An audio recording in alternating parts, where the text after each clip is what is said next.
Listo, entonces, para hoy, todos los estudiantes de comunicación de cuarto semestre van a hacer una serie de exposiciones referente al tema eh, del fotoperiodismo.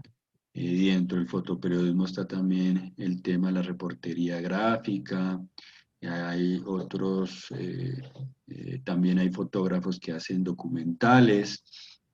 Entonces, en este caso, hoy los estudiantes de comunicación van a hacer la clase.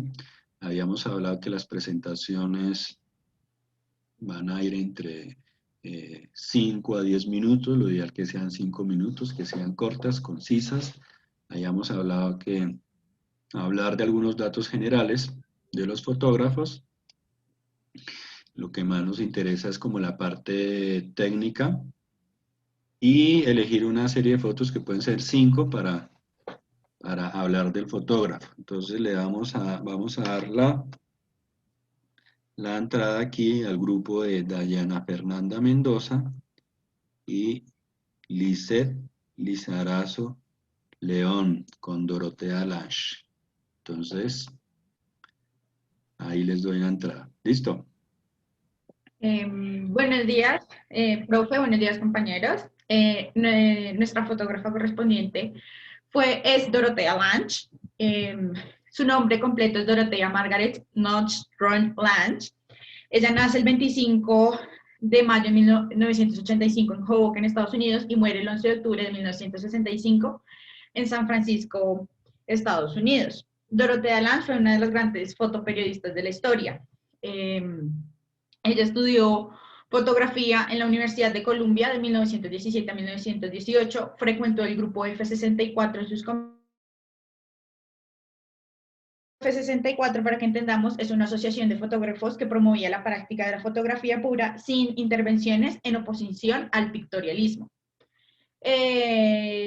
Su formación fotográfica fue de índole purista y pictorialista, a pesar de que participó en este grupo.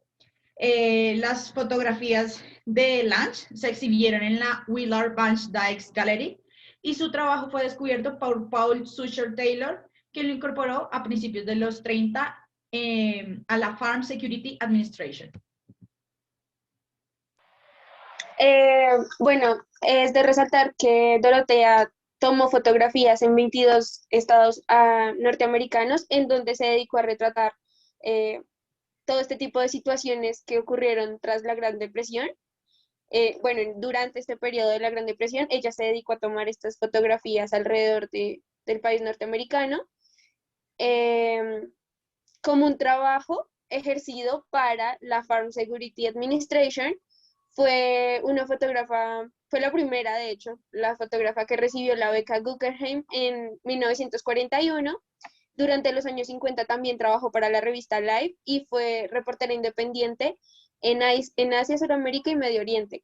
También es de resaltar que tras ella morir, el Museo de Oklahoma, de California, creó un premio en honor a ella.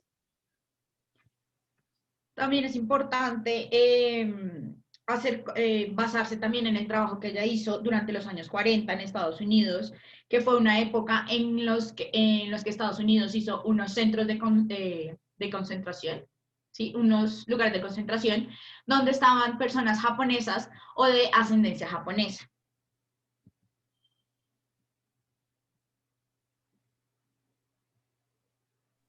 Bueno, dentro de la técnica hay una frase como que es importante resaltar, que fue dicha por Dorotea y en donde ella dice como mi enfoque se basa en 3 consideraciones. Ante todo, manos fuera. Aquello que yo fotografío no lo perturbo, ni lo modifico, ni lo arreglo. En segundo lugar, un sentido del lugar. Lo que yo fotografío procuro representarlo como parte de su ambiente, como enrarecido en él. Y en el tercer lugar, un sentido del tiempo. Lo que yo fotografío, procuro mostrarlo como poseedor de una posición dada, sea el pasado o sea en el presente. Las fotografías, digamos que tienen la particularidad, por lo menos en el caso de Dorotea, que muestran y destacan la humanidad y la sencillez. Digamos que su gran trabajo es el de la Gran Depresión, ¿no? Pero entonces dentro de él recoge como contenidos que representan y despiertan la conciencia social. Además, pues ella hace uso del blanco y negro como para darle un toque un poco más profundo a sus imágenes y como, sí, un sentido un poco más, aparte de estético, como que le dé un plus a la imagen como tal.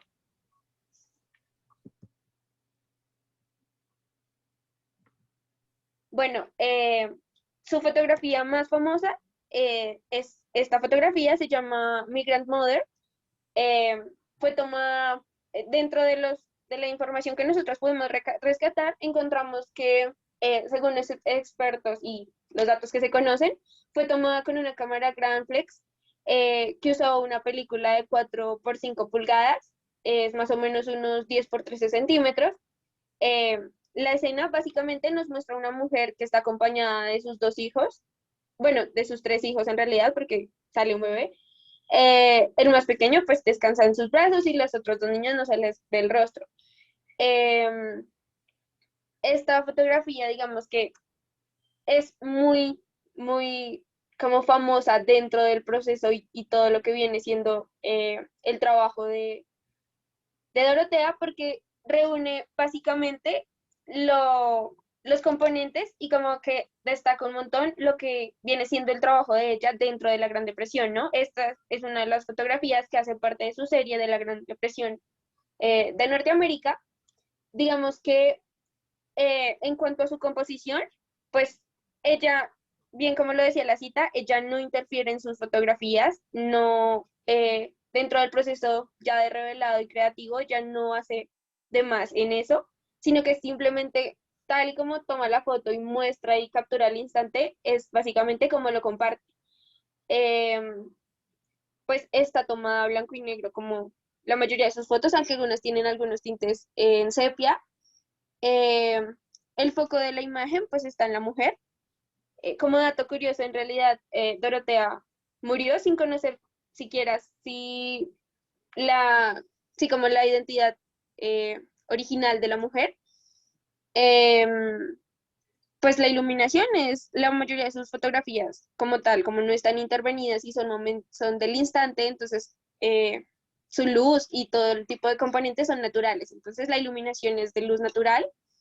El encuadre pues es bastante cerrado, es un plano medio.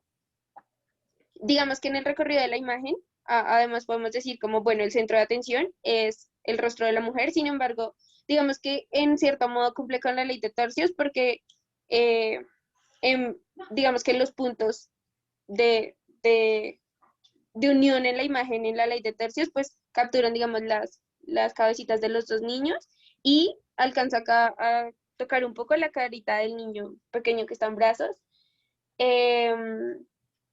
Está como en una escala de grises y digamos que los contrastes no son extremos, o sea, no es como que el negro esté muy marcado y los blancos estén muy marcados, sino que conserva un punto medio en cuanto a esto.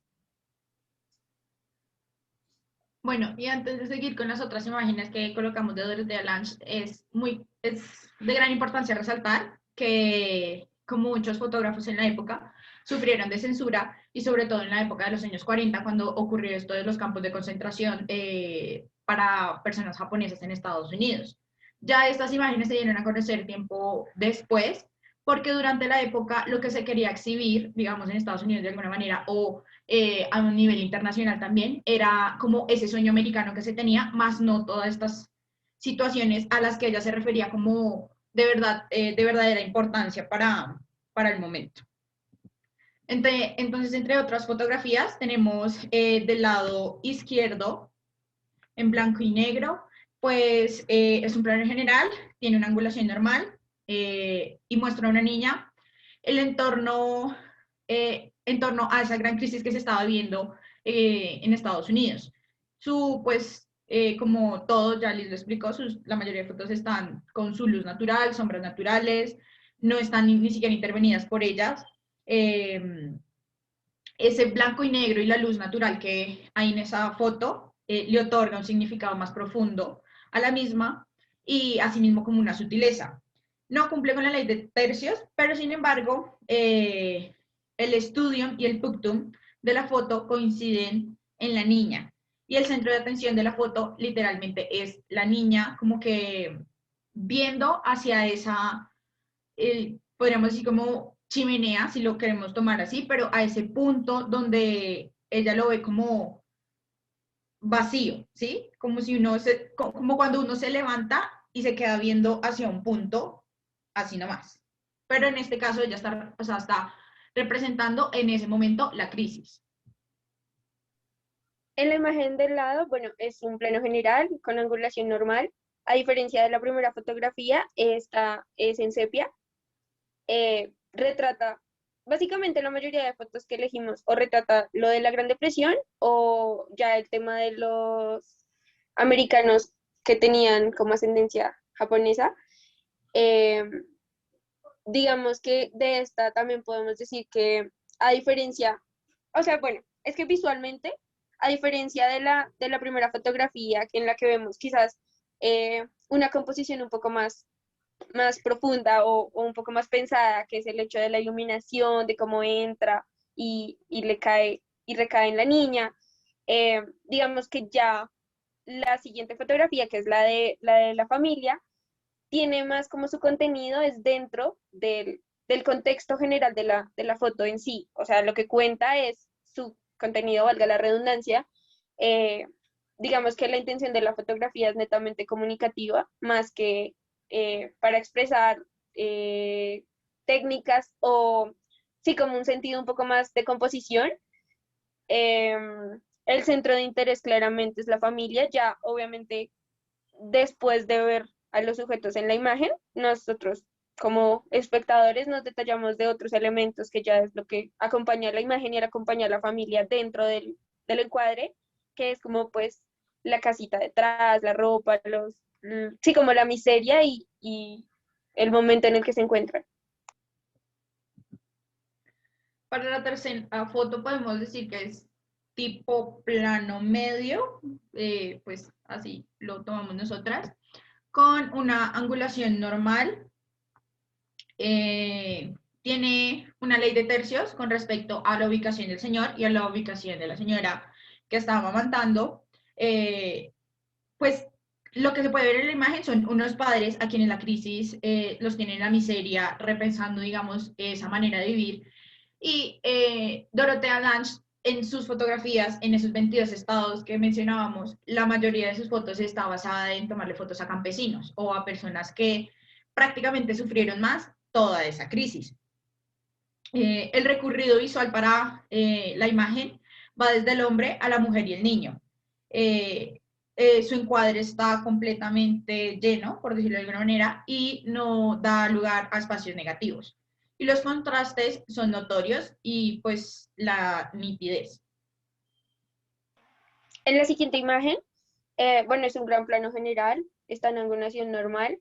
Digamos que tanto, bueno, cumple con la ley de tercios porque el hombre se ubica dentro de uno de las líneas que separan la imagen, así como el letrero, que llama la atención porque ya dentro del contenido de la imagen muestra como la ironía, ¿no? Del hecho de el letrero acerca de lo cómodo y relajante que es viajar en un tren cuando estás viendo personas que tienen que caminar porque pues no hay recursos para gozar de este servicio, ¿no? Entonces, un poco irónica la imagen y cuenta mucho en realidad, digamos, de aspectos a acá, digamos, con la fotografía que está al lado, es que los negros no son tan negros y digamos que existe un punto medio entre las dos.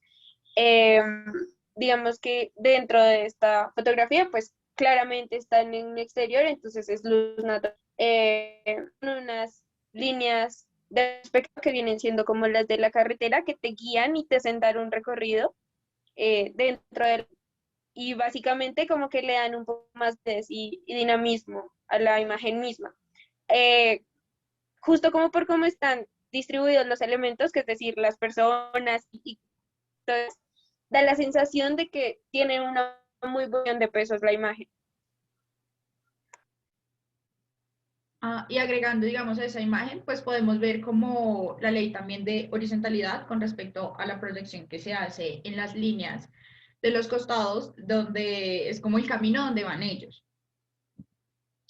Bueno, en la siguiente foto, estas fotos, a partir de aquí, empezamos ya con su trabajo de la década de los 40, que les comentaba de los campos de concentración a japoneses o personas de ascendencia japonesa. Se puede decir que es un plano general. Eh, Estos son japoneses listos y personas. Una pequeña intervención. ¿Cuántas fotos quedan? Solo estas, profe. Listo, porque ya nos pasamos del tiempo. No se le olvide que entre 5 a 10, sí, 10 minutos. Entonces, para que terminen de hacer la exposición. ¿Listo? Sí, señor. Bueno, entonces en la foto, pues es un plano general y los japoneses, pues ahí, y los de ascendencia japonesa están listos para ser llevados a los campos de concentración. Es una fotografía con poco dinamismo y es estática. Y pues esas etiquetas que tienen puestas los niños son para referenciarlos, así como hacían en Alemania, pero sino que aquí lo hacen con etiquetas. En la siguiente fotografía es un plano americano. Son los niños que hacen parte, pues, de extracción, cantando el himno de Estados Unidos. Eh, digamos que tiene ley de tercios en cuanto a que, digamos, la imagen, la niña de blanco, ¿no? Entonces ella rompe lo que viene siendo la imagen, porque digamos que también vemos un contraste en la ropa de los niños, ¿no? Y la niña como que rompe porque llama la atención el hecho de que es la que está de blanco y aparte está en una de los tercios de la imagen, ¿no? Entonces la niña, digamos que hay ley de tercios por la niña, bien como que un poco de mismo, porque los niños están como ordenados en estatura, ¿no? Entonces también hace que la imagen no esté tan estática, que genere un poquito más de dinamismo, ahí sean como un poco más mal distribuidos, porque pues la niña que está de primeras con el saquito negro ya ocupa más espacio dentro del encuadre y hace que a lo último pues se vea un poco más libre, da lugar a espacios como en negativo. Y por eso por último tenemos estas dos fotos. En la primera, pues tenemos un plano americano. Son niños de ascendencia japonesa, los cuales están izando la bandera y cantando el himno de Estados Unidos. De una forma, la mirada del espectador descansa sobre la fotografía durante el recorrido de la misma y las miradas de los niños o el enfoque que le quieren dar los niños pues nos remite a darle una nueva revisión a la fotografía. Y en la siguiente imagen, pues está una niña de ascendencia también japonesa en un plano americano, una angulación normal, y pues nosotras inferimos que quizás lo que está al fondo de ella sean pertenencias de ella antes de irse como o antes de ser llevada a estos campos de concentración, sintiendo el último aire como de libertad en ese momento. Y ya. Otra de las cosas como para rescatar de las últimas dos fotografías es que, bueno, en la imagen de la bandera llama mucho la atención que de una u otra manera el recorrido termine en porque pues hasta las miradas de los invita a verla, ¿no? Y en lo de la niña, pues sentimos nosotras que más que todo es la expresión de la niña lo que cuenta en la imagen. Si bien es una imagen que pues está compuesta de una manera bonita, o sea, es armónica, pues digamos que lo que cuenta ahí es como digamos, la intención narrativa ya va, es en lo que, en la pose y como tiene la niña. Listo, muy bien, muy bien. ¿Me compartes otra vez la presentación y la dejamos en la imagen de donde está el señor con el rostro de angustia, atrás está la esposa con el niño y atrás hay una imagen y al lado está la imagen de dos personas que van hacia un camino, hay líneas de perspectiva. Me la muestra, ¿Sí me escucharon? Sí. Exactamente, bien. Bien, yo la anterior. Ahí, está bien, muy bien. Bien, yo de antemano las felicito muy, muy bien por el trabajo realizado, la investigación que han hecho. Realmente este es el tipo de trabajo que hay que hacer, no solo mostrar, sino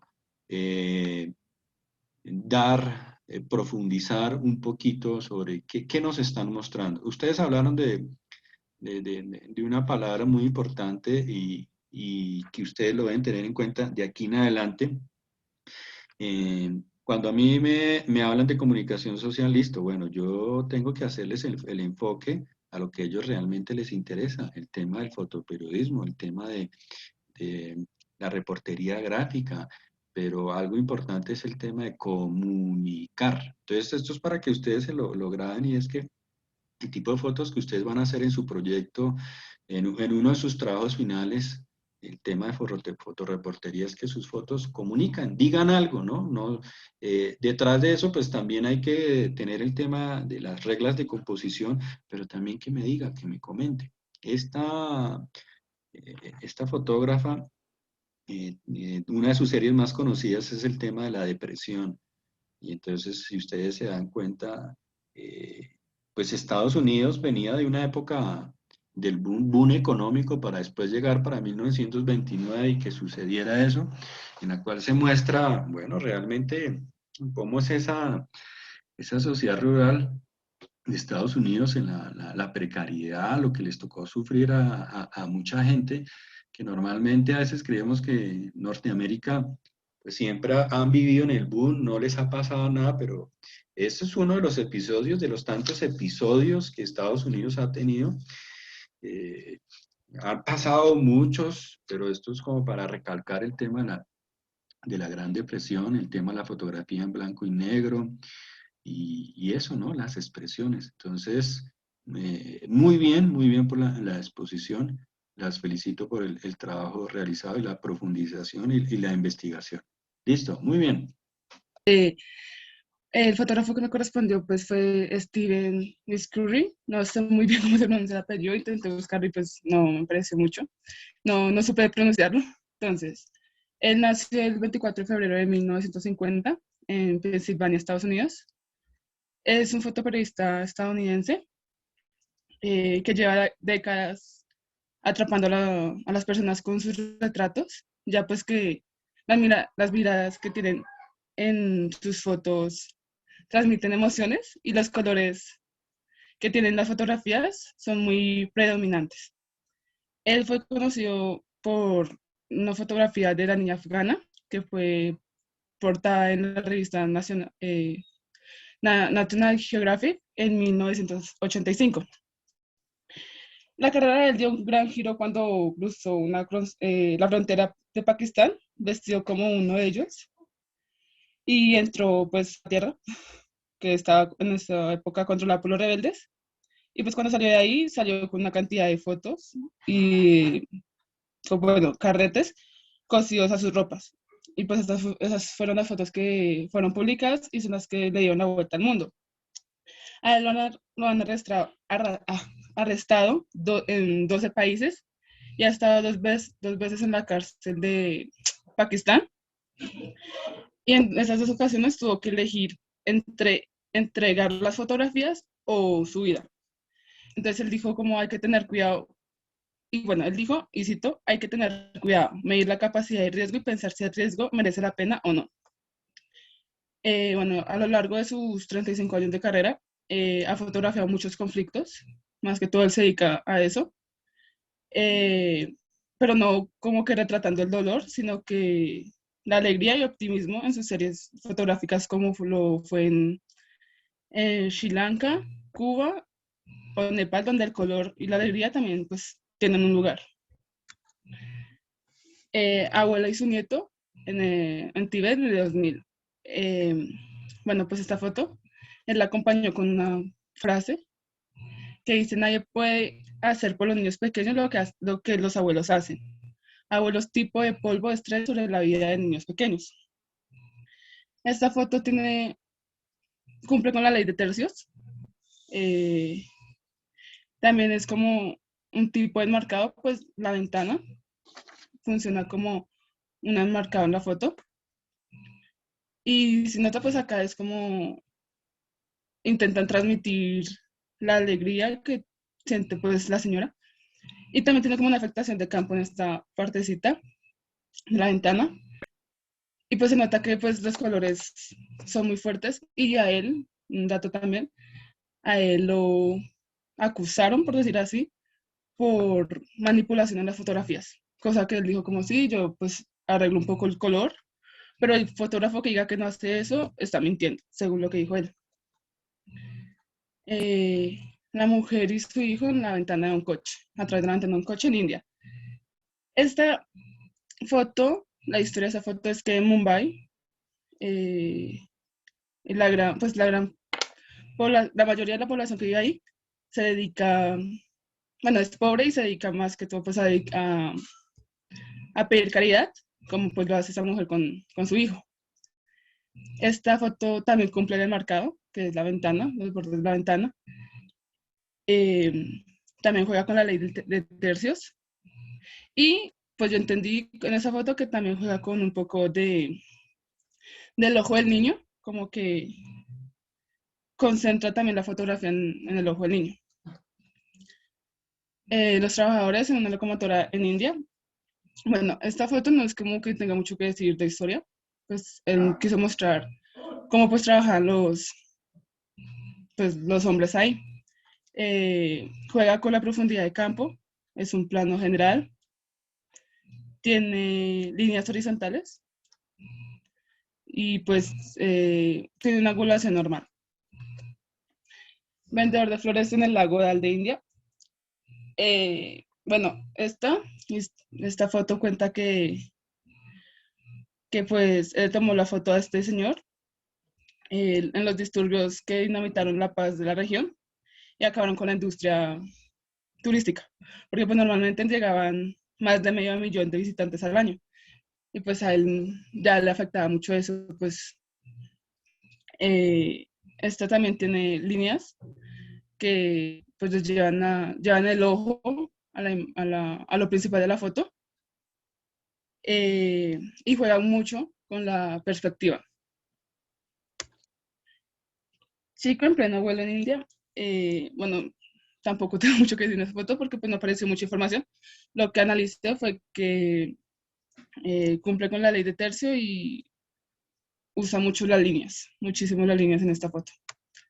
Y la foto más famosa de él, que pues es la chica afgana, que la fotografió en 1984 y volvió a fotografiarla en el 2002. La primera foto fue en un campamento de refugiados en Pakistán durante una guerra contra la invasión y pues fue la portada de la revista. Este retrato pues es muy fuerte, pues aparte también tiene un trabajo con la luz muy bueno, muy admirable, pero pues más allá de la técnica, es la mirada que muestra cómo transmite los horrores de una guerra que un niño no debería vivir nunca. Y en la siguiente foto, ya se analiza que sus ojos ya no tienen como el brillo de la niña, pues como la niña de cuando tenía 12 años, y también volvió a ser portada. Y ya eso es todo, profe. Listo, déjalo ahí en esa imagen. Bueno, muy bien, nuestro amigo Steve McCurry, yo les estuve mostrando las reglas de composición y les estuve mostrando también un video. Él es de esos fotógrafos que es muy metódico y que dentro de sus fotos, aparte de mostrar el alma, ¿sí? Del alma de la persona a partir de la mirada, de los ojos, también él busca o tiene en cuenta el tema, las reglas de la composición. Y por consiguiente, pues también está implícito el tema de la comunicación. Entonces aquí es una de esas fotos, ¿no? Esas fotos que de cierta manera hizo que este fotógrafo lo conocieran mucho a nivel mundial. Podemos hablar que él hace trabajo de fotoperiodismo y también la parte documental.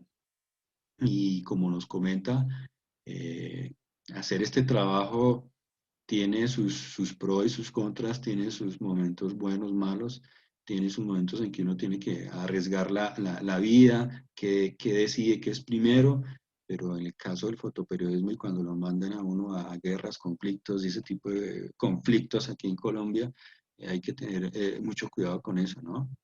O me da las fotos o su vida, porque uno en cierta manera está sujeto a ese tipo de cosas, pero también detrás de eso es cuando uno realmente ve la realidad, lo que está pasando, ¿no? Entonces, este tipo de fotógrafos que ustedes van a ver aquí en adelante muestran, ¿no? Esa cara que normalmente pues, los medios de comunicación no nos van a mostrar. Listo, muy bien, muy bien, muy bien, Ashley. Entonces también para que me compartas la... Si ven mi pantalla, Sí, la estamos fotógrafo viendo. Jesús Abacalo. Sí. Ok.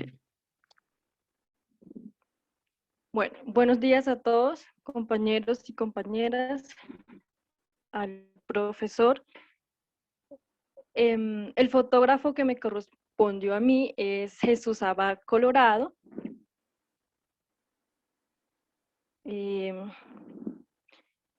Su nombre es Jesús Abad Colorado López. Él nació en Medellín, Antioquia, el 22 de abril de 1967. Es comunicador social de la Universidad de Antioquia. Empezó su trabajo como fotodocumentalista. Fue reportero gráfico del periódico El Colombiano entre 1995 y mayo de 2001. Luego continuó su trabajo como fotoperiodista independiente. Es un líder social porque ha trabajado para retratar y contar la historia de Colombia sobre el conflicto armado. Entonces, su trabajo pues está enfocado en retratar aquellos momentos de dolor, de sufrimiento de estas comunidades víctimas, como los campesinos, los afrodescendientes, los indígenas, y entonces lo que él ha hecho es acompañar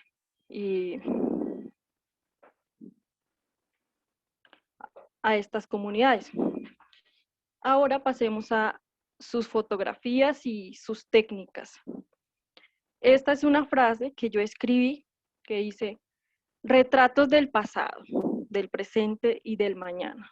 ¿Por qué? Del pasado, pues porque son momentos que ya pasaron. Del presente porque aún sigue presente en nuestra historia, y del mañana porque seguirá presente mañana, porque se lo vamos a contar a las nuevas generaciones que vendrán después de nosotros. Por eso escribí esta frase.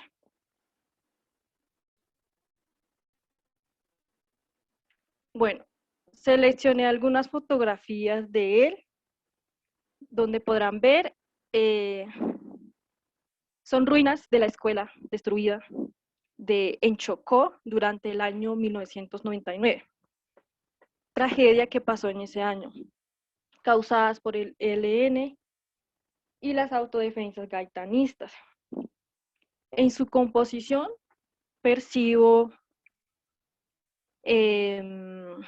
la composición simétrica, porque hay líneas diagonales, verticales, horizontales, y el centro de atención es la niña y también los trozos de madera.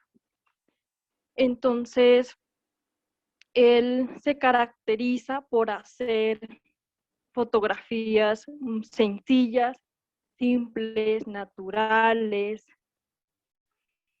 y retratando estos hechos, estos momentos de una manera, de todos los ángulos posibles.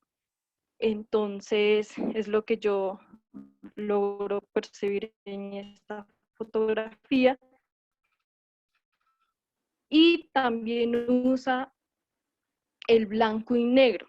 ¿Por qué? Porque representa un respeto hacia las víctimas, representa luto, representa tristeza para las personas quien lo ve.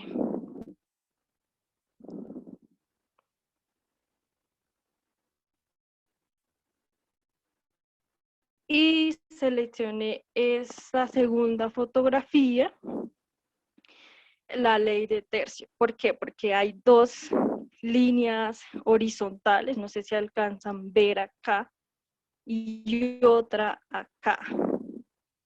Y una línea pues visible acá con los niños y la otra niña. Entonces siento que cumple la ley de tercio. Bueno, son niños guayú en burro montados en medio del desierto.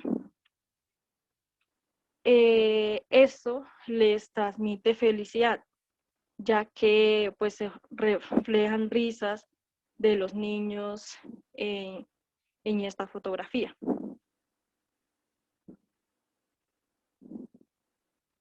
Esta tercera fotografía le puse como título Noche Estrellada. O no se alcanza a ver.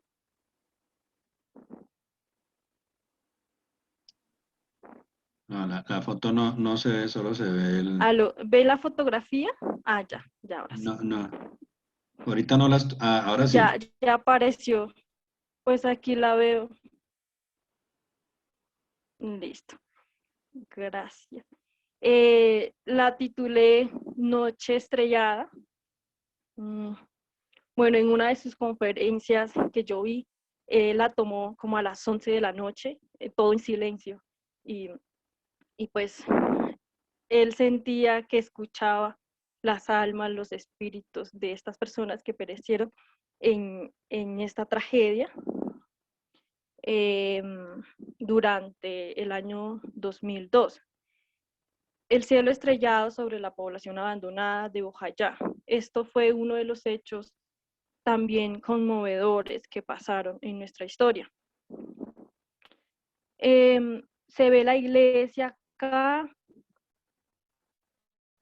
Y bueno, entonces acá también está la ley de horizontalidad en su composición y bueno, entonces sí, una vista estética para quien lo ve y también hay líneas por acá y entonces es eso.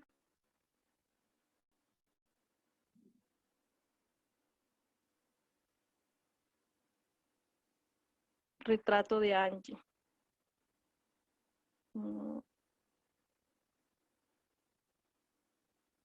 Bueno, en el año 2002, Angie mira a través del vidrio de la ventana. Listo. No se ve la fotografía. Se está demorando un poco, pero bueno, ahora ya, sí. Listo. Ahora sí. El centro de atención es la niña que mira detrás del vidrio de la ventana. Esto pues cuenta también la historia, lo que pasó durante la Operación Orión en Medellín, Antioquia, que pues en el año 2002. También percibo la ley de horizontalidad por estas líneas que ven acá. Es un plano primero porque pues alcanza a ver de cerca a la niña y bueno, es eso.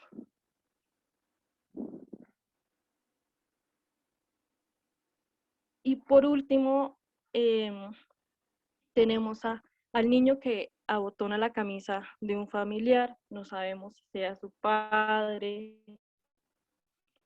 Bueno, es el retrato de uno de los líderes asesinados en San Carlos, Antioquia, por los paramilitares. En una época que estas personas que murieron fueron acusados de haber estado vinculado con las instituciones como el ejército, entonces por eso los masacraron y todo. Entonces, como pueden ver, cada foto, perdón, cuenta una historia y, y, y cuenta una historia de todo lo que pasa en Colombia. Y dice que lo más importante en sus fotografías es no hacer fotos bonitas ni muy estéticas.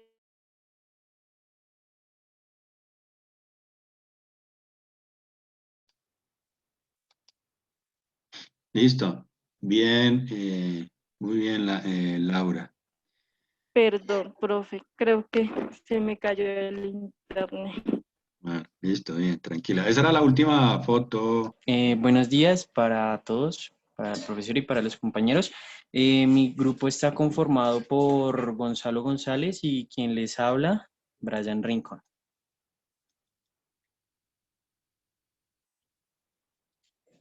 Bueno, ¿quién era Roger Fenton? Roger Fenton fue un fotógrafo de origen británico, nació en 1819 en Landskyner y es considerado uno de los pioneros de la fotografía en mitad del siglo XIX. Se desplazó a París a estudiar Derecho, pero compaginó sus estudios con su verdadera pasión, lo que realmente le gustaba, que era la fotografía, y pues decidió dedicarse a esta. Después de estudiar Derecho, se dedicó también a la pintura en Londres y en París. Gustave Le Graff fue un fotógrafo y uno de sus principales maestros, quien lo impulsó y lo incentivó a que iniciara en esto de la fotografía. Se dice que en ese momento aprendió de la técnica del calotipo sobre el papel encerado.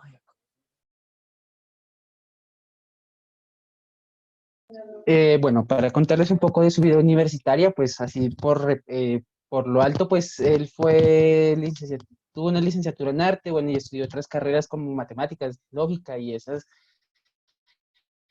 Entre esas, en 1841 comenzó a estudiar Derecho, pero cuando estaba estudiando Derecho, Roger Fenton se dio cuenta de que lo que más le apasionaba era la fotografía, como decía mi compañero. Entonces, mientras estudiaba Derecho, empezó a dedicarse un poco a la pintura, y así como en 1847, cuando se gradúa de Derecho, es como se desvía del camino de Derecho y empieza su breve carrera fotográfica, que fue en 1852, y fue una carrera marcada por la moda del romanticismo y las influencias orientalistas.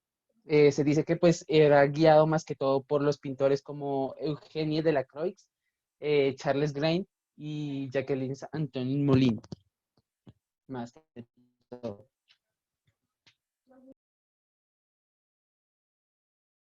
Su vida como fotógrafo.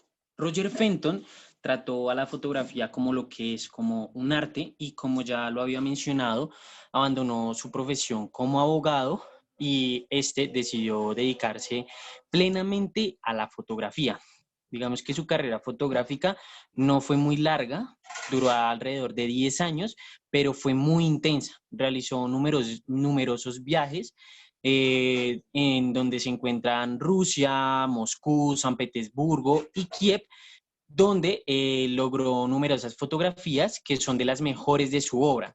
Al regresar de Londres, estas fueron expuestas y ganó gran reconocimiento, no solo con la gente, con la sociedad, sino también con la familia real.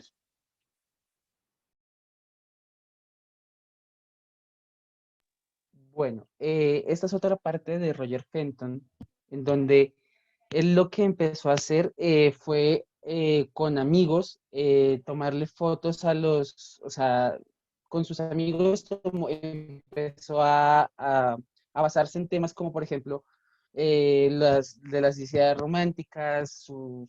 ¿qué? Ay, perdón, se me fue la idea. De sus géneros, o sea, empezó a estudiar los géneros de las personas y empezó como, por ejemplo, a actuar con sus amigos para empezar a tomar fotografías. Entonces, por ejemplo, en esta está en un plano general demostrando cómo, por ejemplo, juegan billar y, por ejemplo, cómo la chica juega billar. Y en esta es más como el estilo del romanticismo, en donde dos amigos actúan ser como una pareja romántica. Eh, ¿Qué más decía? Bueno, esto fue antes de cubrir una de bueno, una de las guerras por la que fue reconocido como un fotoperiodista, que fue la Guerra de Crimea. Estas son fotos anteriores a eso.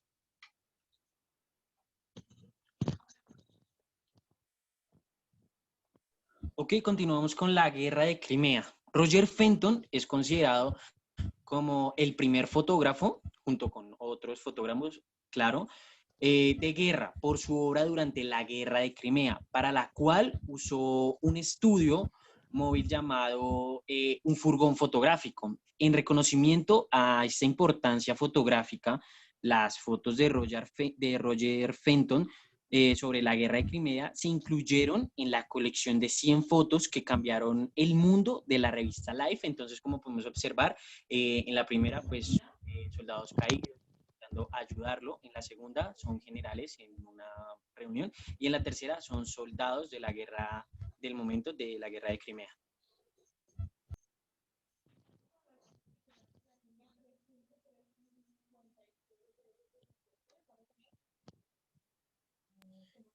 Bueno, estas son fotografías también de la Guerra de Crimea, en donde podemos observar la primera, que es un día tranquilo en la batería de mortero, y la segunda es baterías de mortero frente a la casa Pickett. Estas fotografías las tomó Roger Fenton en el año de 1885.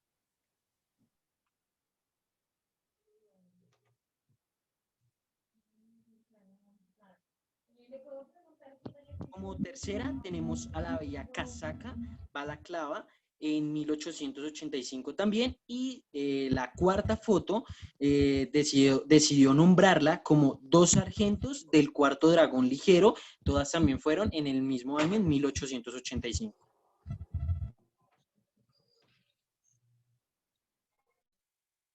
Bueno, ahora sí les voy a explicar un poco de la técnica que utilizaba Roger.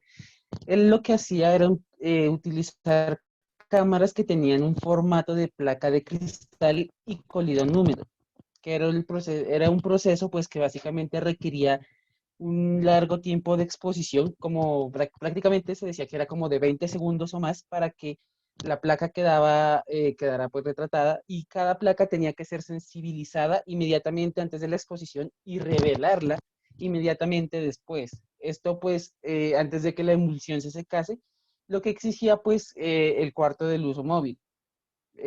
Cada placa tenía que estar sensibilizada para que después de que la expusieran, bueno, en el cuarto oscuro, pues quedara retratada tal como se ve en este ejemplo.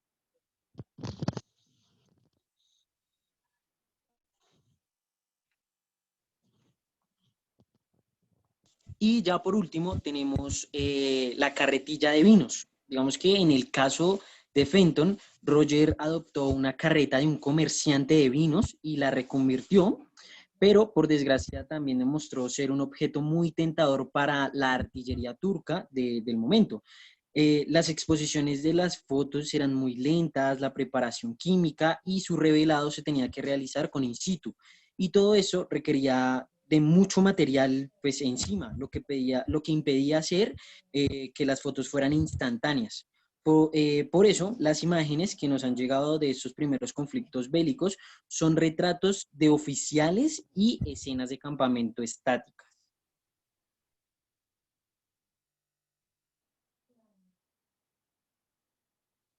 ¿Listo? Sí, profe. Ah, bueno. Muy bien. ¿Cómo está la fotografía de la sombra de la muerte?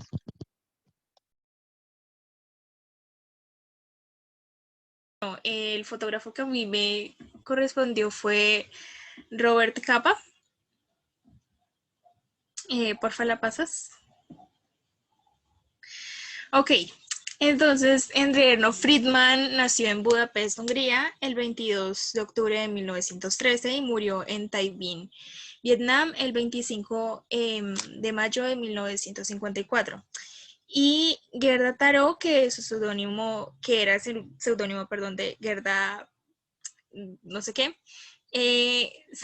nació en Stuttgart, Alemania, el 1 de agosto de 1910 y murió en El Escorial, España, el 26 de julio de 1937.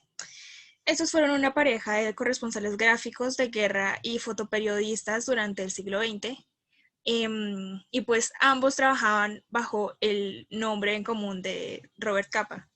Entonces ambos al compartir el seudónimo es como difícil saber de quién es cada foto que como que publicaron bajo ese seudónimo y cubrieron como diferentes conflictos como a lo largo de la historia, como la Guerra Civil Española, la Segunda Guerra Sino-Japonesa, la Segunda Guerra Mundial, el Blitz de Londres en la Batalla de Inglaterra, la Guerra del Norte de África, la invasión de Italia, la Batalla de Normandía en la playa de Omaha y la liberación de París, la Guerra Árabe-Israelí de 1948, la Primera Guerra Indochina, entre otras. O sea, realmente como que hicieron muchísimo trabajo de campo.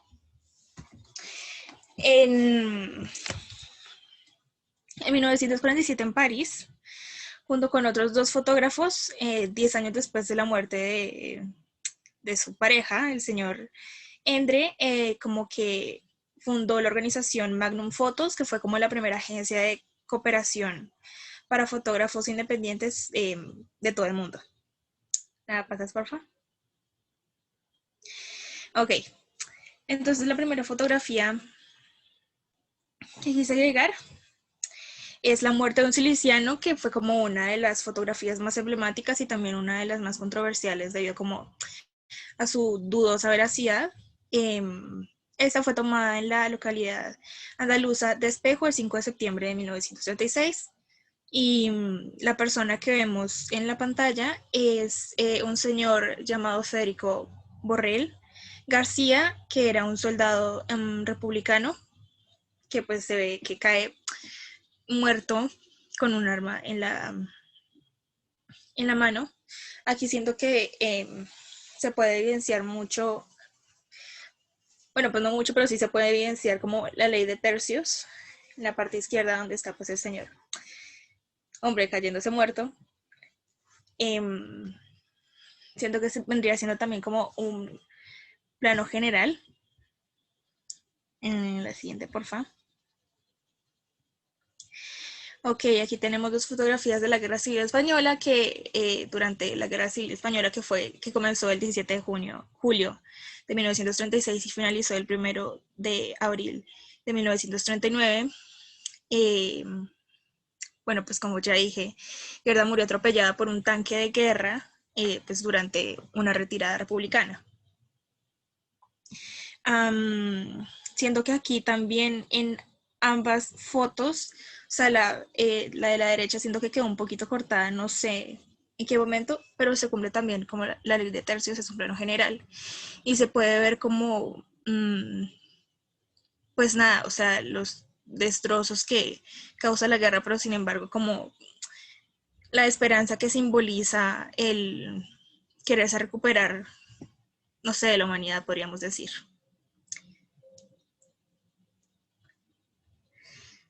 Aquí tenemos el desembarco de Normandía, que bueno, estas fotografías fueron tomadas como aprox el 6 de junio de 1944 y en su libro llamado Ligeramente Desenfocado habla como de las muchas aprox 100 imágenes que tomó en ese día, pero que apenas pudo recuperar como 11 de todas las que de las que, bueno, de las pocas que lograron sobrevivir.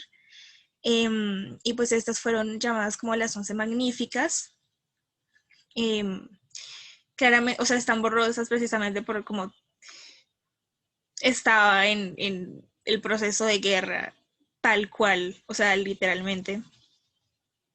Y bueno, a Normandía se llevó como 2 cámaras, una Rolleiflex con negativos de 6 por 6 centímetros para como los momentos de calma de los preparativos y una Contax de 65 milímetros para capturar con rapidez como los instantes decisivos de esta batalla.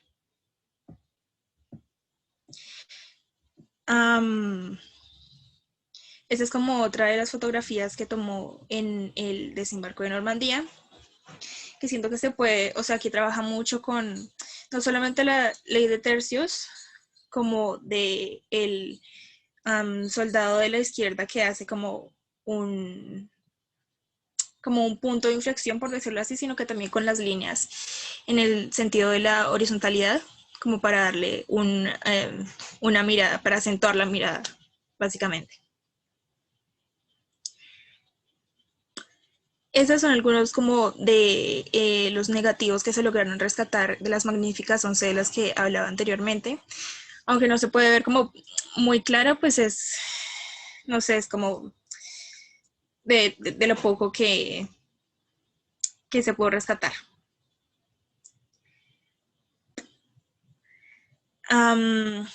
Vale, esas dos son de la liberación de París. De estas, siento que más, digamos en la parte izquierda, siento que más de tener como una composición, que en el sentido, no sé, siento que, digamos, en la imagen de la izquierda, el chico de la camiseta blanca, como que también genera o sea, hace dirigir la mirada hacia él y con esto él, o sea, como no sé cómo decirle el coso del tanque, también es como muy representativo para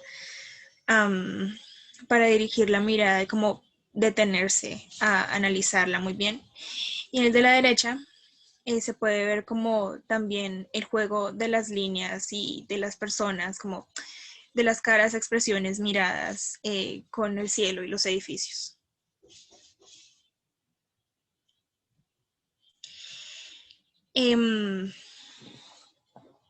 Esta fotografía fue tomada en Indochina el 25 de mayo de 1954, cuando las tropas vietnamitas estaban avanzando. Esta es como una de las últimas fotos que tomó Capa con su Nikon antes de pisar una mina que lo mató, básicamente. Cuando tenía como 41 años, él, que poco antes se había nacionalizado como estadounidense y oficializó su identidad como Robert Capa, fue enviado como a la revista Life a Japón y Indochina, pues donde ya dije que murió, en una expedición del ejército francés.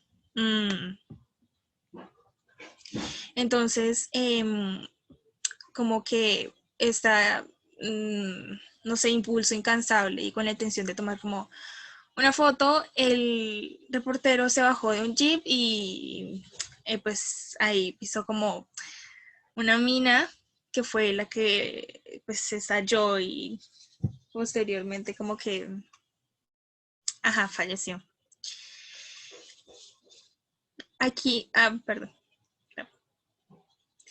Ok, siento que también juega mucho con nuevamente las líneas y tiene como una muy buena composición en el sentido que no está como partido a la mitad, sino que, no sé, o sea, el cielo está como ocupando un tercio de la imagen. La siguiente.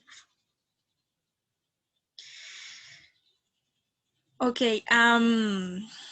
estas son unas fotografías de Berlín en el verano de 1945, que fue ya después de la guerra. Esta fue tomada sobre la puerta de Hamburgo.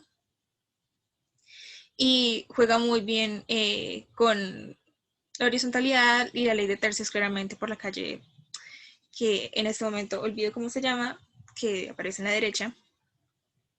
Siguiente, por favor.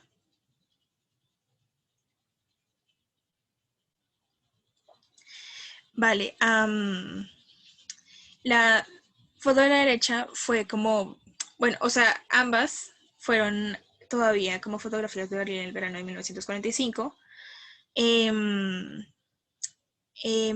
esto fue como hacia el bombardeo del Boulevard Unter den Linden, y el señor Robert Capa, como el más famoso fotógrafo de la guerra de la época, regresó a Berlín, pues ya liberada en el verano de 1945. Y la foto de la izquierda, que podríamos decir que es como una foto con enmarque, o sea, enmarcada, fue una foto de un restaurante en como en uno de los lugares más azotados por la guerra en el centro de Berlín.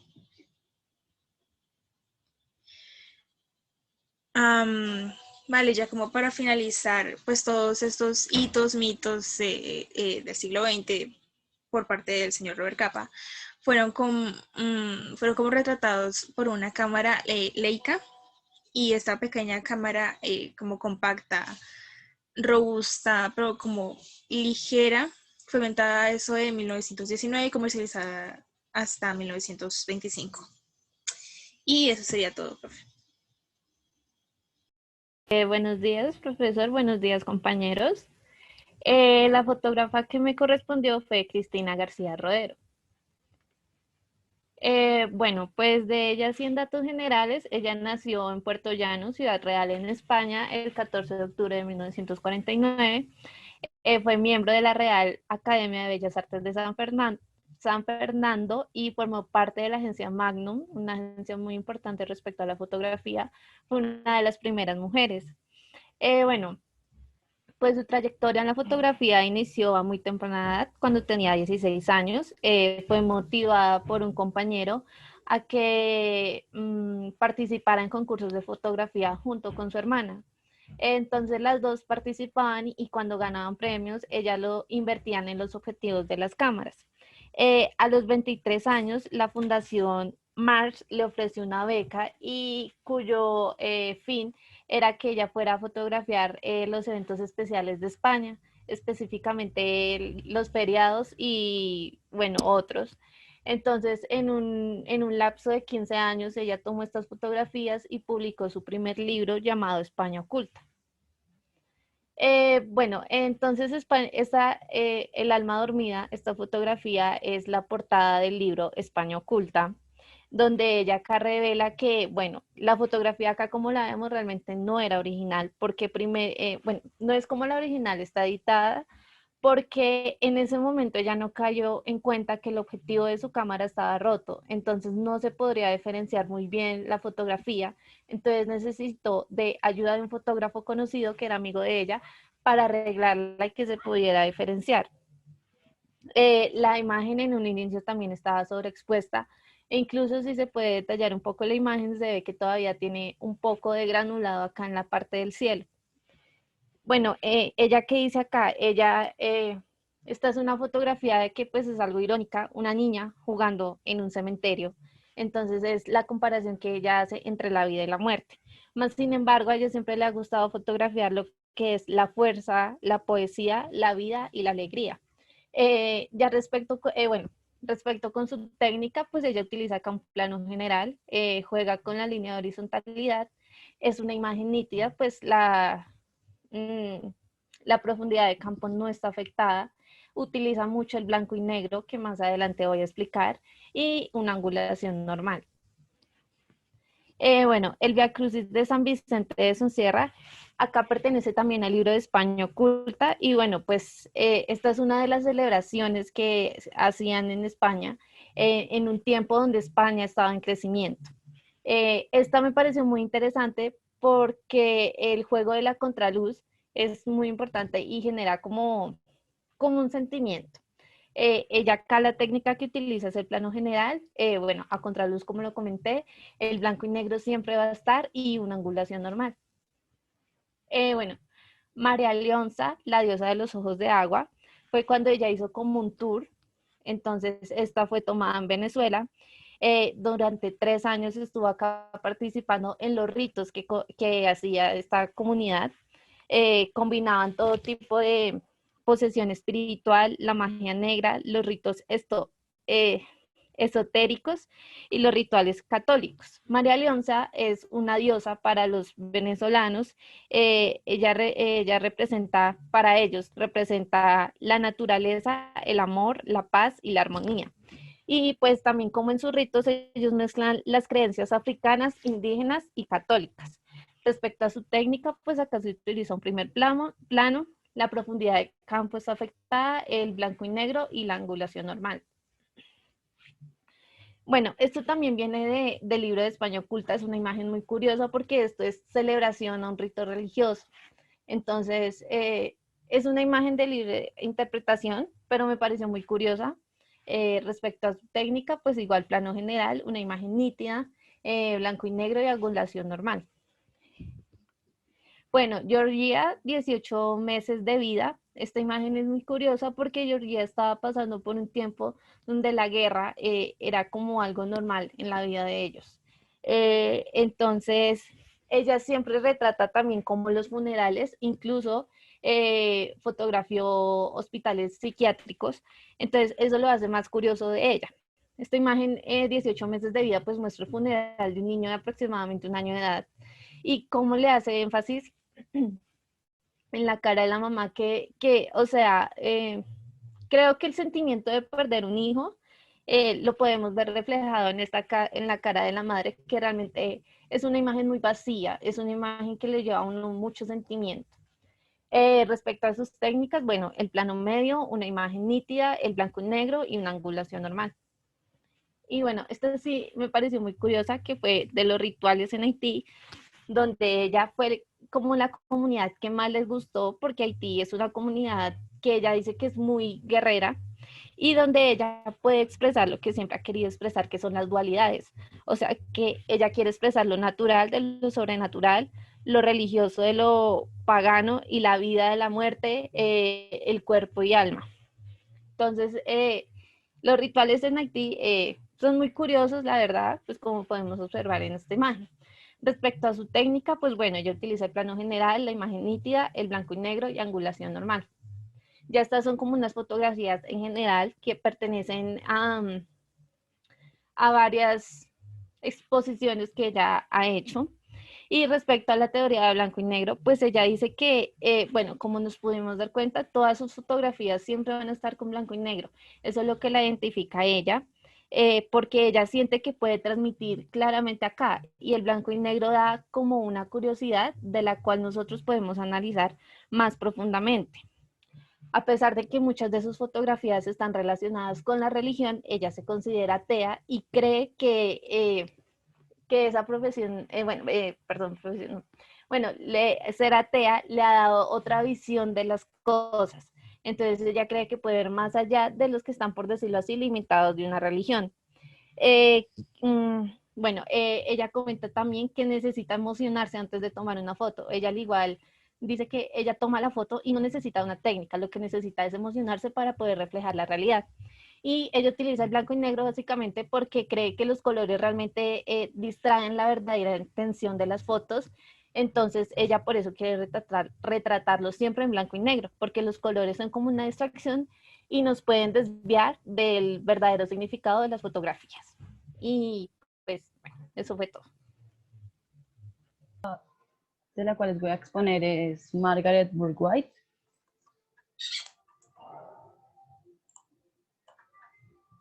Ella nació el 14 de junio de 1904 y falleció el 27 de agosto de 1971. Ella fue la primera mujer corresponsal de guerra, la primera fotógrafa de la revista Life. También fue la primera mujer en el fotoperiodismo americano. También fue reportera extranjera autorizada en terreno soviético y fue la primera mujer incluida en el Salón Internacional de Fotografía de la Fama en 1976.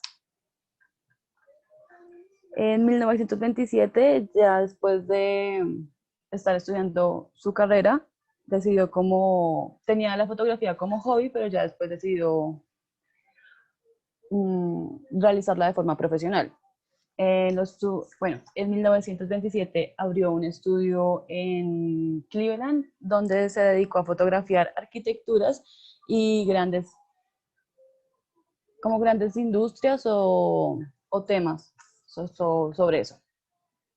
En 1930 entró a la revista Fortune, en el 36 entró a ser parte de la revista Life, que era del mismo dueño de la revista Fortune. Ya en el 41 fue lo de corresponsal de guerra en la Segunda Guerra Mundial, entrando a la URSS. Y cuando finalizó esta en el 45, pues también entró con el general Patton a la Alemania ya que había perdido la guerra. Y ya en los años posteriores estuvo en India, estuvo en Sudáfrica, estuvo también en lo de la guerra del Corea. La técnica que ella buscaba utilizar, o sea, lo que ella más quería era como reflejar esa fuerza inquietante que salía de la realidad. Y eso ella decía que se creaba o se obtenía uniendo el realismo de la manera más cruda y la sensibilidad extrema. Adicionalmente, también fue una de las primeras fotógrafas en utilizar la técnica de sincroflash múltiple, el cual se trataba de, además de utilizar el flash que tenía la cámara, poner otras lámparas alrededor de la habitación, que todas conectadas a la misma cámara, pues generaba la acción y así se obtenían las mejores fotografías. Ya entrando a los temas de las fotografías, pues estas son como una de sus primeras. En cuanto a temas como de industria y arquitectura, esta fue la fotografía que inauguró la revista Life en 1936, que fue de ella. Aquí hablando en temas de arquitectura, pues podemos ver esta foto que es ya como un gran plano general que nos permite ver una técnica que se llama como fugas de esquinas, que es aquí en esta parte que uno entiende que la fotografía o el objeto continúa. Adicionalmente también, aparte, se pueden observar como unas líneas guías, que serían las mismas del edificio.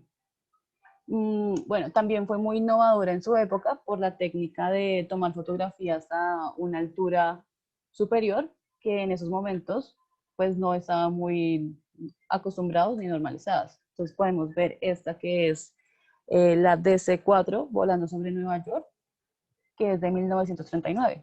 Entonces vemos una foto que cumple con la ley de tercios. Adicionalmente pues nos da las líneas guías y también tiene algo que serían los patrones y repeticiones, que serían los edificios que van ahí como formando la fotografía.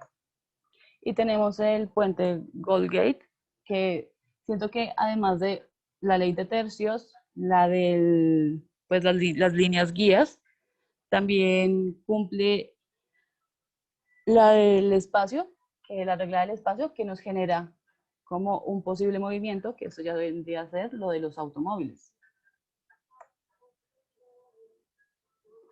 Otra fotografía que tenemos de ella es Mar de Sombreros, de 1930, que es una fotografía que cumple con la ley de la horizontalidad. Y aquí podemos ver que se divide en 1, 2 y 3, y adicionalmente en la de patrones y repeticiones, que nos mencionó el profesor en clase. Muchos expertos dicen que esta fotografía fue planeada, pues no es nada que esté afirmado. Entonces dicen que les parece muy curioso cómo se forma la fotografía y que para ellos hay como puntos estratégicos de personas que quizás están como conformando la multitud, pero igual, como les digo, nada que sea confirmado. Bueno, entramos a 1931 con su trabajo de ojos en Rusia. Y esta fotografía es igual. O sea, también podemos partir de una ley de tercios, podemos partir de que tiene sus líneas guías y adicionalmente podría llegar a pasar que tiene una repetición de patrón con los edificios, o también podría ser una regla que se llama, oh, la perdí, que es la regla del balance, que es como los objetos van increciendo, entonces van como surgiendo ahí a través de la fotografía. Y esta sería otra fotografía, que es más como... Esperen un segundo. Que le peguemos ni nada, es que ella llora cuando se siente sola, y estaba sola. Ok. Bueno, no, ya había terminado con la de... Como que en estos de Ojos en Rusia buscaba retratar como esa vida de la URSS. Ya otra, tenemos que esta es una de las fotografías que muchos expertos, y es muy icónica de ella, y es la de la inundación de Louisville en 1937. Y esta es muy curiosa porque para muchos lo primero que les llama la atención es como esa juxtaposición que se da en la fotografía.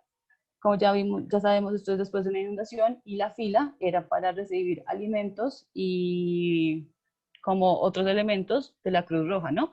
Pero atrás de ellos tenemos una pancarta que dice como el estándar de vida más alto del mundo, no hay otra forma de vida como la de un americano. Entonces ahí está como la contradicción y pues adicionalmente es un plano general.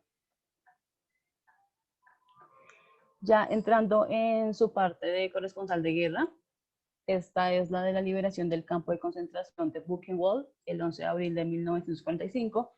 Y aquí es donde Margaret entra con la tropa del general George Patton. Y pues estos son personas que formaban parte del Ejército Rojo y pues van a ser pronto liberados porque en ese momento ya pues Alemania estaba perdiendo. Igualmente, yo siento que más que estas fotografías que vienen a continuación, que son las de guerra, pues no siento que haya, o sea, sí se pueden encontrar cosas técnicas, pero es más como ese retrato del caos, la deshumanización, la depravación, como ella misma le decía, y esa resistencia humana que tenemos. Aquí ya entran las de la Segunda Guerra Mundial. Esta primera imagen yo siento que es muy fuerte y pues es que yo siento que representa como todo lo malo que se puede dar en el marco de la guerra y en sí en el marco de una vida que debería ser digna. Y esta tiene una historia y es que el comandante Patton pues estaba muy molesto y lo que él decidió es que los alemanes y los nazis que estaban ahí, que los tenían ellos, pues decidió que las tropas de él los llevaran y los hicieran pasar para que vieran como lo que habían creado y vieran ese horror. Entonces ahí podemos ver. Y ya en aspectos técnicos, podríamos decir que se cumple una ley de tercios, tanto con los fallecidos como con la reacción de esta señorita. Ok. Esta segunda, siento que pues ya, además de todo el peso que ya trae en sí la fotografía y de lo que retrata, podemos ver como unas líneas guías aquí que nos van indicando como hacia algo más. Y pues ya es más como también temas de iluminación. Y esta que yo siento que esta tal vez sí pudo ser un poco pensada porque nos lleva como a los inicios y a lo que le gustaba a Margaret de tomar como desde altas perspectivas y pues de un gran, sí, como de una altura. Este es un suicidio pues, de simpatizantes nazis después de la pérdida de la guerra. Igual todas, digamos, estas ya como les mencioné, buscaban más era como retratar esa realidad y representarla. Y ya finalmente tenemos esta fotografía que es en Sudáfrica y es de unos mineros. Se llama Sudáfrica, bueno, el artículo se tituló Sudáfrica y sus problemas. Y para esta fotografía se utilizó la técnica del sincroflash múltiple. Y con esto se obtuvo que las gotas de sudor o las marcas del sudor de los mineros se pudieran ver tan nítidas. Y bueno, es un plano medio. Y bueno, ese ya fue el final de la exposición. A mí me tocó pues el fotógrafo Henri Cartier-Bresson, nacido el 22 de agosto de 1908 y falleció el 3 de agosto del 2004. Nacionalidad francesa. ¿Y ahora qué pasó? Él fue educado ya como pintor en el Liceo Condorcet, se dice así, profe, y fue alumno de André Lotey. ¿Por qué le doy la relevancia a este profesor? Porque es un profesor muy relevante en España, quien hoy tiene un libro muy importante, que es un libro de la retrospectiva de la obra de André Lotey. ¿Qué hace él? Él fue muy influyente en todos los pintores que pasaron por este liceo de arte y fotografía, donde le decía a cada uno que él tenía que tener su propia identidad, su propio estilo moderno y además que se hiciese personal. Entonces, por eso lo citó en esta exposición. Ahí abajo. Fue un célebre fotógrafo francés, considerado por muchos el padre de la fotografía. En la ocupación, pues fotógrafo, fotoperiodista, periodista, director de cine y pintor.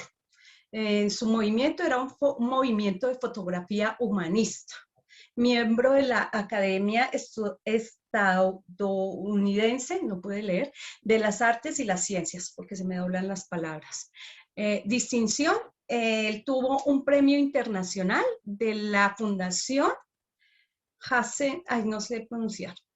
Hasselblad en 1982 y un premio que se llama Lucier en 2003. Son premios muy importantes en el arte. Tuvo la oportunidad de retratar a personajes como Pablo Picasso, pues que era un pintor, escultor español, creador del cubismo, Irene Josset, física y química francesa, galardonado al Premio Nobel de Química en 1935, Ernesto Che Guevara, médico político, guerrillero, escultor y revolucionario comunista argentino, y Edith Piaf, que fue una de las cantantes francesas más célebres del siglo XX. Fuera de que él también captaba personajes, fotografía personajes. También cubrió importantes eventos como la muerte de Gandhi y la Guerra Civil de España. Filmó documentales. Este es muy relevante porque fue un documental sobre el bando republicano en la que estuvo pues en la unidad de cine y fotografía. Esto fue para él muy importante porque ahí como que inició todo el tema de la fotografía, del cine. Fue cofundador de la agencia, el profesor decía en el momento que esta agencia era muy importante para los fotógrafos, Magnum, donde ellos exponían todas sus obras en un museo en 1951, y pues es muy importante traer esta diapositiva, teniendo en cuenta que también se creó en el 2000 una fundación encargada para reunir las mejores obras, finalmente de todos los fotógrafos a nivel mundial. Cartier es una figura mítica en la fotografía del siglo XX.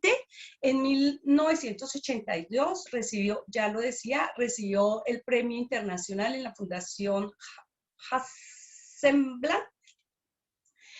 Quise traer este pequeño recorrido. En 1937, Victoria de la Vida fue un documental sobre hospitales de España en blanco y negro, y pues ahí él con sus fotografías cuenta esas historias de los hospitales donde hay tanto dolor.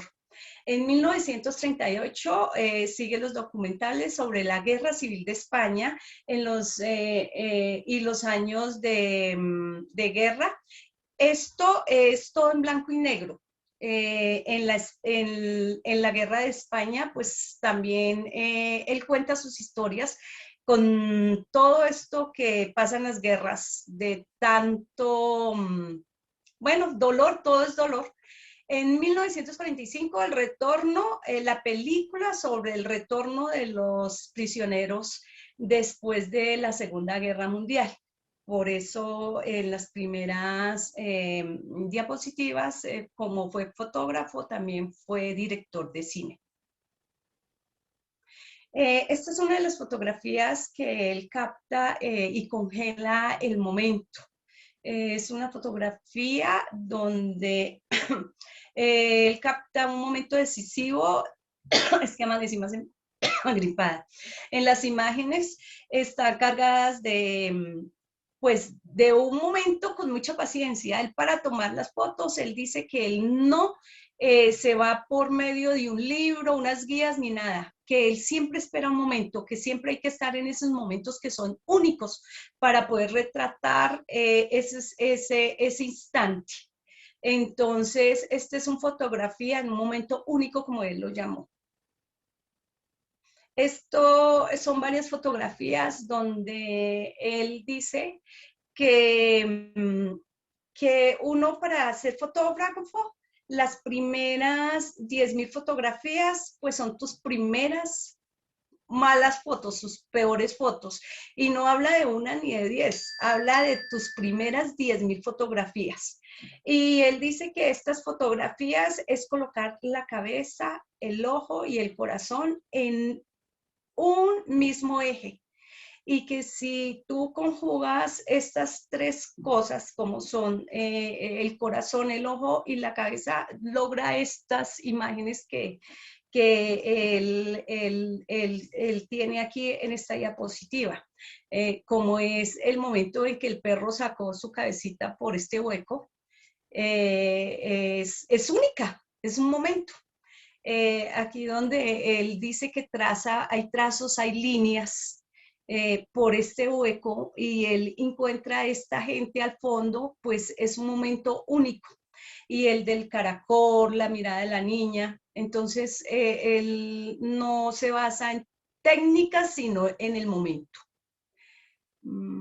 Espérese, porque es que no lo puedo bajar aquí. Esta que es muy parecida a la otra, que es una edición del 14 de marzo del 2014, con una resolución de 282 por 415 px, pero ahí estamos hablando de velocidad, de volumen. No me quiero meter con eso, profe, no me va a preguntar porque me corcharías. Esto fue en 1932. Cada una de las fotos, como esta, cuando el árbol está al final, y lo pudo lograr con ese momento único, como dice él, pero este sí fue más enfocado en una resolución, porque todas las fotos de él marcan su resolución, y pues fue en 1968. Esta, qué pena que se me fue este pedacito acá, no lo vi. Esa elegancia de este niño, es en primer plano, donde capta esta fotografía. Me gusta mucho porque cuenta una historia, porque el niño va con sus botellas, con ese orgullo. Me pareció una fotografía muy linda. Es una foto de 1954. Y esta foto es de un escultor y pintor suizo. Él es Alberto, Giacometti.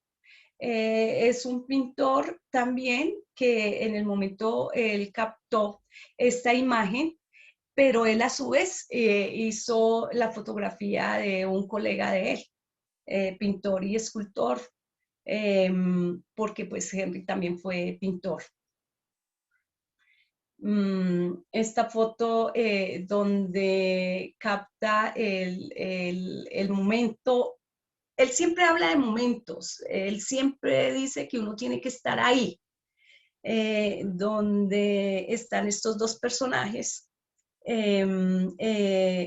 Muy importante, me parece a mí, es una foto que dice mucho la actitud de cada uno de los dos personajes. Disculpen. Qué pena con ustedes. Donde es una foto de 1932. Estoy como malita. Esta foto es muy diferente a las otras, totalmente diferente, y él todas las fotos las capta, la mayoría, en blanco y negro, tiene una que otra color. ¿Por qué en blanco y negro? Porque pues él dice que el blanco y negro cuenta la historia y no deja que uno pues distorsione el mensaje. Y es una foto en 1961 donde hay como violencia. Entonces, de muchas fotos, tiene demasiadas, él tiene demasiadas fotos.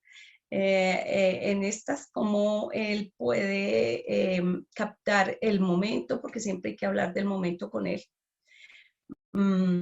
donde nos está contando, disculpe, estoy como enferma hoy, todas las historias, y esta foto es una de las poquitas que él tiene en color.